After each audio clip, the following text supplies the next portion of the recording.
Hello everyone. सबसे पहले मैं आपको बता दूं, ये वीडियो रहने वाला है सीए फाउंडेशन के बच्चों के लिए, और वो भी स्पेसिफिकली उन बच्चों के लिए रहने वाला है ये जिनकी तैयारी बिल्कुल नहीं है या बहुत कम है या बिल्कुल भी कॉन्फिडेंस नहीं आ रहा है उन लोगों को। ये वीडियो सिर्फ उन बच्चों के लिए है, ठीक है।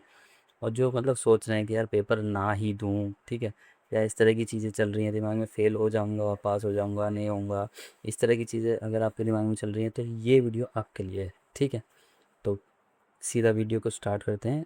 इस वीडियो में मैं आपके जो है पेपर नंबर 3 और पेपर नंबर 4 में कम से कम 40 से 50 नंबर आराम से आ जाएंगे। एक फैक्ट्स और कुछ टिप्स एंड ट्रिक्स वगैरह बताऊंगा कि किस तरह से आपको आप ला सकते हैं अगर आपने बिल्कुल भी पढ़ा नहीं है, मतलब बहुत टाइम हो गया पढ़े हुए, या फिर बिल्कुल पढ़ा ही नहीं है, या फिर रिपीटर्स हैं और फेल पे फेल हुए जा रहे हैं। आपको सी फाउंडेशन क्लियर करना ही है और खाली मैथ की वजह से, इको की वजह से, या फिर लॉ की वजह से, या फिर अकाउंट की वजह से आप फेल होते जा रहे हैं, वो सब चीज़ों के बारे में मैं इस बार एक वीडियो में बात करूँगा। क्योंकि जो मैं बात करने वाला हूँ ना, वो चारों सब्जेक्ट के लिए एक ही तरह से है, ठीक है। तो इसीलिए बिना किसी देरी के स्टार्ट करते हैं सीधा। देखिए, आप अगर देखेंगे पेपर नंबर 3 और 4 के बारे में, तो पेपर नंबर 3 और 4 तो एमसीक्यू है, और एमसीक्यू से लोग बाग डरते हैं, ठीक है। और मेरा मानना है कि एमसीक्यू तो मुझे बहुत इजी लगते हैं, मतलब एमसीक्यू से इजी चीज़ कुछ भी नहीं है। क्योंकि डिस्क्रिप्टिव क्या होता है, इंटर वालों को देखो भाई, उनको लॉ का सब आता है, ठीक है। लॉ में ऐसा कुछ नहीं है जो आता नहीं है, लेकिन भाई बस ये है कि उसको लिखना कैसे है, ठीक है, उसमें फटी पड़ी लोगों की। और जब इंटर में एमसीक्यू आता था, तो वो एमसीक्यू इस तरह से आते थे कि बस पता ही नहीं कुछ कि एमसीक्यू कहाँ से पूछ लिए, ठीक है। जबकि फाउंडेशन के एमसीक्यू तो बहुत मतलब बेसिक लेवल के, क्योंकि यू ऑल नो ना भाई कि एंट्री लेवल एग्ज़ाम है, ठीक है। अगर मैं बात करूँ पेपर नंबर 1 और 2 की, तो जो 1 और 2 है ना, वो ज़्यादातर लोग प्रिपेयर कर ही रहे होंगे। किसी ने भाई सीटीसी क्लासेस से करा होगा, किसी ने पीडब्ल्यू से करा होगा, किसी ने अन अकेडमी से करा होगा, ठीक है। कहीं से भी आप कर रहे हैं प्रिपेयर, आपने प्रिपरेशन स्टार्ट कर रखी है अपनी पेपर नंबर 1 और 2 की, बहुत अच्छी बात है, ठीक है।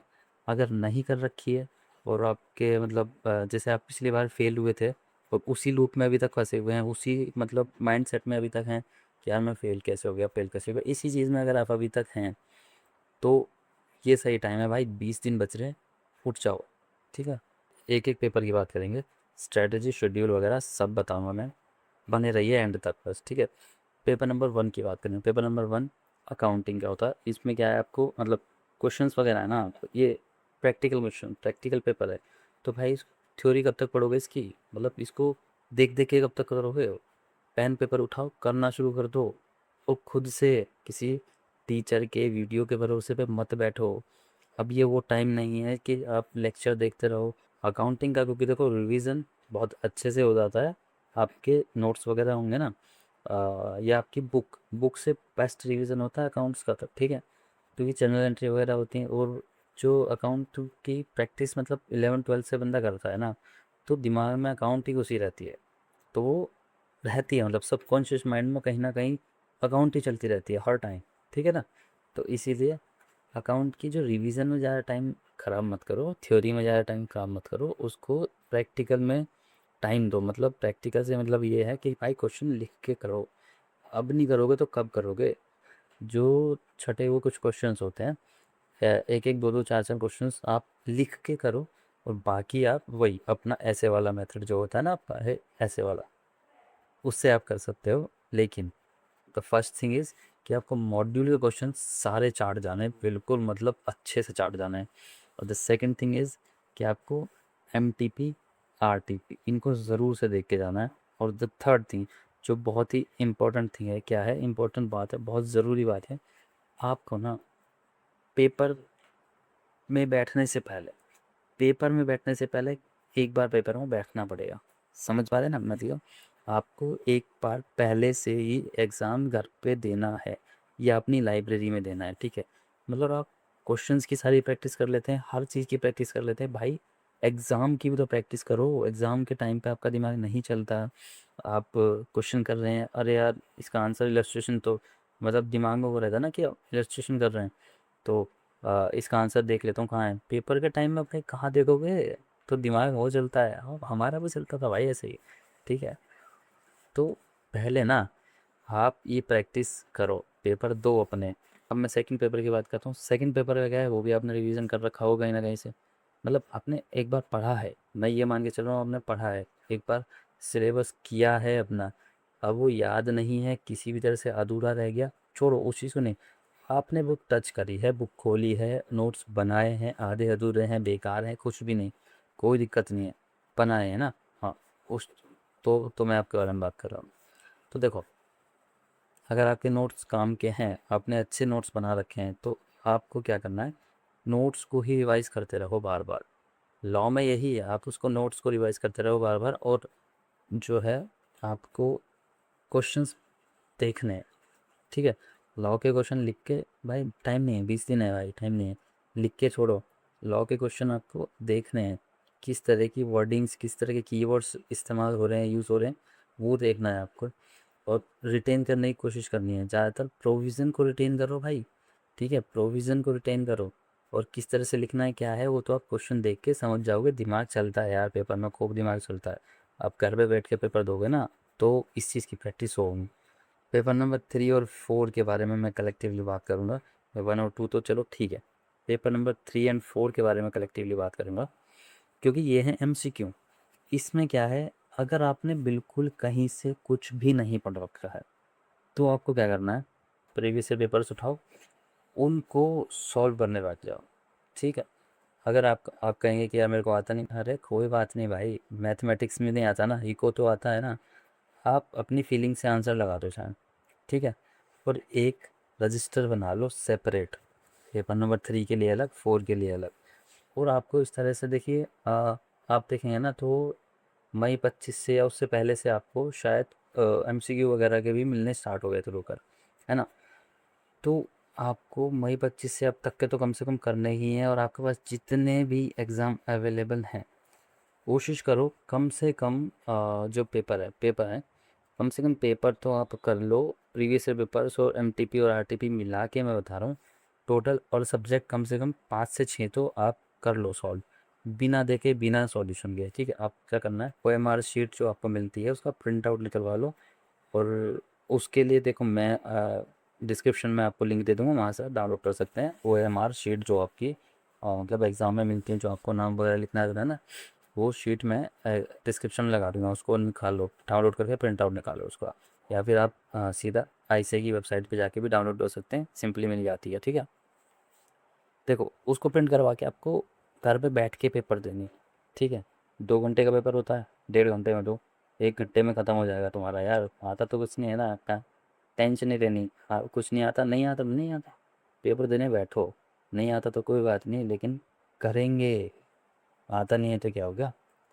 पेपर नंबर 3 और 4 दोनों की बात कर रहा हूँ। इको में तो देखो ऐसा है, बैठोगे ना पेपर करना, तो बहुत सारी चीज़ें इस तरह की आएंगी जो आपको पता है, क्योंकि 12th में तो आपने पढ़ी है ना भाई। 12th में तो पढ़ी है आपने। अगर 12th में आपके पास इको नहीं थी तो क्या था फिर, है ना। तो इको तो आपने 12th में पढ़ी है, तो उसको आप क्वेश्चंस करेंगे। तो बहुत सारी चीज़ें ऐसी होती हैं, कंसेप्ट ऐसे होते हैं, वो रिपीट होते हैं। सेम वही कंसेप्ट पे क्वेश्चन पूछे जाते हैं, कभी कभी क्वेश्चंस भी रिपीट हो जाते हैं यार। तुम देखो ना, तुम 5 से 10 क्वेश्चन पेपर करोगे ना, तुम कहोगे यार ये तो हलवा है। सच बता रहा हूँ मैं, ठीक है। आप क्वेश्चन करो, क्वेश्चन पेपर उठा के करो। और दूसरी चीज़ ये है कि अगर आपके पास इतना टाइम है, आपको लगता है कि आपने अगर फर्स्ट और सेकंड का सफिशिएंट रिवीजन कर रखा है, और आपके पास टाइम है, आप सिर्फ जो है 3 और 4 में ही डर रहे हो, तो आपको क्या करना है, जो मॉड्यूल के क्वेश्चन है ना, उनको छाँट जाओ। एक एक क्वेश्चन मॉड्यूल का इस तरह से कर लो कि अगर समझ में नहीं आ रहा ना, तो आंसर रट लो।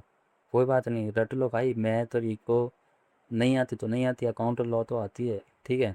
मतलब हो सकता है नहीं नहीं आती हो, किसी को इंटरेस्ट नहीं है, ज़बरदस्ती थोड़ी है कि मतलब रटो नहीं, रट लो। अगर आपसे रटा भी नहीं जा रहा तो भाई सॉल्व करो ना फिर तो, ठीक है। फिर इतना टाइम नहीं है ना, आपको आता भी नहीं है और आप उसको सॉल्व करने बैठ जाओ, ठीक है। और जो आप पेपर करोगे, जो आप पेपर दोगे, उसमें आपको चेक करना है जो भी आपके गलती से सही हो गए, गलती से सही हो गए हैं ना, उन क्वेश्चंस को आपको उस रजिस्टर में लिखना है जो आपने सेपरेट रजिस्टर बनाया, मैंने बोला आपको, उसमें आपको वो क्वेश्चंस लिखने हैं, साथ के साथ आंसर भी लिखना है। मतलब एक जैसे एक क्वेश्चन है ना, कुछ भी एक क्वेश्चन है तो उसको आंसर के साथ एक स्टेटमेंट में लिखना है, एक लाइन में लिखना है। जो भी आपको उस क्वेश्चन में कन्फ्यूज़न हुई या तो वो लिख लो, या उस पूरा मतलब 1 या 2 लाइन में मतलब वो करना। ये नहीं है कि जो 4 लाइन का क्वेश्चन है तो उसको क्वेश्चन उतारने बैठ गए, नहीं। अब जैसे मान लो कुछ भी क्वेश्चन है, उसमें कोई एक पॉइंट था ना, कुछ एक टॉपिक का वो क्वेश्चन था, तो उस टॉपिक को लिखो, उस पॉइंट को लिखो सिर्फ, ठीक है ना। ताकि आप एग्ज़ाम के जब एग्ज़ाम जा रहे हो, मतलब एग्ज़ाम देने घुस रहे हो, उस रूम में जाने से पहले आप एक बार वो देख लो। तो उससे क्या होगा ना, आपको वो चीज़ें याद रहेंगी जिसमें आप कंफ्यूज रहे या जो नहीं हुई आपसे, वो चीज़ आपको याद रहेंगी। और जो आपसे हो गई हैं वो तो आपको याद रहेंगी ही रहेंगी। मतलब देखो हाँ, एक चीज़, मतलब जो आपसे गलती से सही हो गए वो तो लिखने हैं, वो जो गलत हो गए वो तो लिखने हैं ना, वो तो मतलब प्रिज्यूम्ड बाय लॉ होता है, ठीक है। हाँ, तो आपको जो गलत हो गए वो भी लिखने हैं, साथ के साथ आपसे जो गलती से सही हो गए हैं वो भी आपको सेपरेट रजिस्टर में लिखने हैं, पेपर नंबर 3 और 4 दोनों के बारे में, ठीक है। आपके इस तरह से ना, इस तरह से आपके बहुत अच्छे खासे मार्क्स हो जाएंगे। और दूसरी चीज़ वही कि जो पेपर नंबर 1 एंड 2 है ना, उसको भी आपको, हाँ, एक पेपर देने हैं उसके भी, घर पे बैठ के पेपर लिखना है उसका भी। और जहाँ भी आपको कमी लगती है, आपके रिवीजन में कमी लगती है, कंसेप्ट में जहाँ भी कमी लगती है, जहाँ भी आपको थोड़ा सा दिक्कत आ रही है, उस चीज़ को आप सेपरेट रजिस्टर में लिखो, ताकि उन पॉइंट्स को खाली आप रिवाइज करके जाओ ना, तब भी काम आपका बन जाए और आप आ, बहुत बेहतरीन नंबर से पास हो जाएं। ठीक है, इस वीडियो में इतना ही। और आपके किसी भी तरह के कुछ डाउट्स वगैरह हो या मेरे से कुछ छूट गया हो तो वो कमेंट करके बता दीजिएगा, ठीक है। मैं उसको एड्रेस कमेंट में ही कर दूंगा या फिर सेपरेट वीडियो बना दूंगा, जैसा आपकी डिमांड होगी उस तरह से मैं कर दूंगा। एंड द थिंग इज़ कि मैं ना अभी कोई स्क्रिप्ट वगैरह लेके नहीं बैठा, मैं जनरल आपको गाइड करने के लिए बैठा हूँ, क्योंकि भाई मैंने सीए फाउंडेशन अटेम्प्ट्स दे के करा है, तो मैंने भी वो चीज़ें फेस करी हैं। तो मुझे अभी याद आया ना कि भाई आप लोग भी वो फेस कर रहे होगे, इसलिए मैं आपको ये बता रहा हूँ। 20 दिन बचे हैं भाई, मेरे भी पेपर हैं। मैं ये आपको बताने के लिए क्यों बैठा हूँ पे, मेरे भी तो पेपर हैं, मैं भी इंटरमीडिएट का एग्ज़ाम दे रहा हूँ भाई। तो इसीलिए फाउंडेशन के बच्चों को समझाने बैठ रहा हूँ कि यार तुम करो, आओ, ठीक है, तुम मेहनत कर सकते हो। उस टाइम मैं सोच रहा था नहीं क्या यार, इतना मेहनत लगती है, इतना ये है वो है। अब अभी मुझे लगता है हलवा था यार, फाउंडेशन तो इंटरमीडिएट में फटी पड़ी है, ठीक है। बाकी वीडियो को लाइक कर दो अगर आपको अच्छी लगी हो तो, जैसा मैंने आपको बोला वैसा कीजिएगा, बेहतरीन आपको नंबर मिलेंगे। और वीडियो को शेयर जितना ज़्यादा से ज़्यादा हो सके आप कीजिए। और चैनल को सब्सक्राइब कर लो भाई, सब्सक्राइबर बढ़ाओ यार, मैं थोड़ा वीडियोज़ वगैरह बनाऊँ, ठीक है। सब्सक्राइबर भी बढ़ावा। And thanks for watching the video, bye bye.